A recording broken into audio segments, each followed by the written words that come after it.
Alright, good morning mga pre. So, dugay punta wala naka-update diri sa atong mga alaga diri sa atong mga miming diri sa backyard. So, mo ni ang atong update. Mag-update sa taginagmay kay murag na namingaw naman ang atong YouTube. So, Tagalogo na lang nato para tanan ta kasabot. So, mag-update muna tayo sa ating mga catfish at sa mga alaga natin dito sa backyard. So, yun yung mga breeder ko nga pala. Yung pinakain ko kanina ng malapitan. Tapos, ito naman yung grow out ko. Dito sa ating main tank. So, yun yung grow out natin. Medyo malalaki na rin sila. At, bihira ko na lang din silang palitan ng tubig. Kasi, kukunti na lang naman sila dyan. Kasi, nag-sorting ako. Yung mga medyo malalaki na is linipat ko na dun sa breeder tank. Dun sa mga malalaki. So, ito yung mga natira dito. Siguro mga ilang piraso na lang din to. Tapos update nga pala sa ating mga mollies. So itong mga mollies na to is grow out nga pala to. Karamihan dito is mga male. Tapos yung mga blue polar parrot natin dito, tapos yung convict, bali apat na varieties na yung nandito. May mga ano na rin, may mga albinos. So marami nang naglay ng fry. Sobrang dami na nila dyan. Ayan, tapos dito sa kabila, dito ko dati linagay yung 5 pirasong breeder ko ng balon molly na nabili natin kay Kuya Neil Alimangco. So ayan, pakainin natin yung mga natira dito kasi ilinipat ko na nga pala yung mga breeder ko, hindi ko na sila ihinalo dito. Karamihan kasi ng mga natira dito is yung mga pang out ko na to, bali pang benta na. Kung may bumili dito na maramihan is i-release na natin 'yan. Kagaya nung nakarang araw, pumunta rito si Juris Kindika. Shoutout nga pala sa iyo, Long, sa pagpunta mo dito. Salamat sa pag-acquire ng mga isda ko dito. Ayan. Siya nga pala sa mga si Kuya Neil. May available na ako dito Kuya Neil na mga mga mollies at swordtail. May convict na rin. So ito nga pala yung update sa ating backyard.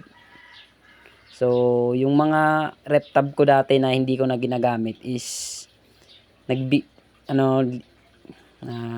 nauutal tayo. Linagyan ko na ng mga tubig at inayos ko na talaga. Tapos ayan, linipat ko dito yung mga breeder kong balon mollies. Bali halo na sila dyan. Lahat ng klaseng balon mollies. May chocolate balon mollies, tapos may iba-iba pa dyan. Bali lahat sila balon mollies. So binilang ko yan. So almost nasa 35 pieces yung female. Tapos dito naman may mga fry tayo ng convict. Ayan. Hindi nga lang makita pero marami sila dyan. So sa susunod na mga buwan is marami tayong pang out na mga convict. At dito naman may dalawang batch tayo dito na medyo malalaki na convict at saka blue polar parrot. Bali halo-halo na sila dyan pero magkakasabay lang sila dyan. Magkakasabay silang na hatch. Tapos dito naman, dito ko linagay yung mga swordtail ko, yung mga sankey. Yan, yung mga breeder, diyan ko na linagay. Bali, kinulong ko na sila dyan. Tapos, tuwing gabi, hina-harvest ko na yung mga fry. Ayan. Bali, inayos ko na talaga yung mga pagkaka-arrange ng mga reptab ko para maging systematic na yung pag-iisda natin. Kasi, ang konti ng harvest natin, bali, nakabase lang kasi tayo sa mga natitira na mga fry at mga grow out. So ayan, dito ko naman linagay yung mga mollies ko, yung mga long bodies. So halo-halo na sila dyan, mix na sila yung mga kulay nila dyan, pero dyan na nakalagay. Tapos dito naman sa tab na to, kung nakikita nyo medyo malinaw at walang laman, pero marami yan. Kagabi nag-harvest ako ng mga fry, dami dyan. Tapos yung mga plati ko naman na sobrang duma na, dyan ko linagay sa na yan.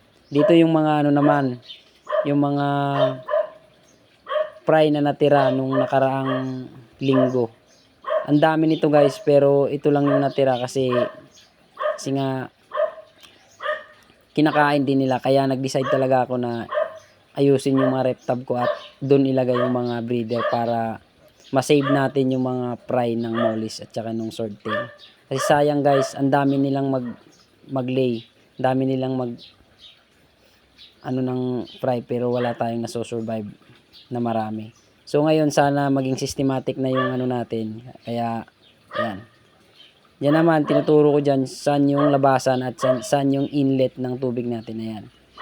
So bumabalik din diyan sa ano sa ating main tank diyan sa may bandang likod yung tubig. Tapos dito naman guys, meron tayong papisa dito ng mga betta fish fry.